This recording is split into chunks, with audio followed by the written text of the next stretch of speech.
এতক্ষণ যাবত যারা আমি বাটপার মনে করলাম, এতগুলা খাওয়ানোর বিল হে দিয়া দিতেছে। আল্লাহ, মানুষটা যে কতই ভালো, আমি আরে কত খারাপ ভাবছিলাম। এই যে এনে আছে বাংটি 350 আসলে আর এই যে 500, ঠিক আছে? তাহলে আর কি চলেন। এই জায়গার খাবারের যে স্বাদ, দিতে কোনো মায়া লাগে না। আল্লাহ, লোকটারে তুমি দীর্ঘজীবী কইরো, কাচ্চিটাই নাই না আমারে খাওয়াইলো। আইন ভিত্তে এই যে বিশাল বিছানা, এই রুমে আপনি থাকবেন, ঠিক আছে? তাহলে রুমটা কি আপনার পছন্দ হয়েছে? হ ভাই, রুম তো অনেক সুন্দর, পছন্দ হয়েছে। তাহলে আর কি রেস্ট টেস্ট করেন, ফ্রেশ হন। অনেকদিন পর আইছি না, একটু বিচে যাই, বিচতে ঘুরে আইসা তারপরে ফ্রেশ হবানে। বিচে ঘুরতে যাইবেন, ঠিক আছে? চলেন, সমস্যা নাই। বিচের তে ঘুরাই লইতেছি, লগে টাকা পয়সা কিছু আছে নি, দামি জিনিসপত্র।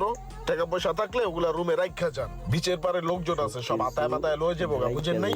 এই রুমে রাখা যান সেফলি। হ, আমার একটা বন্ধু কইছে যে বিচের পারে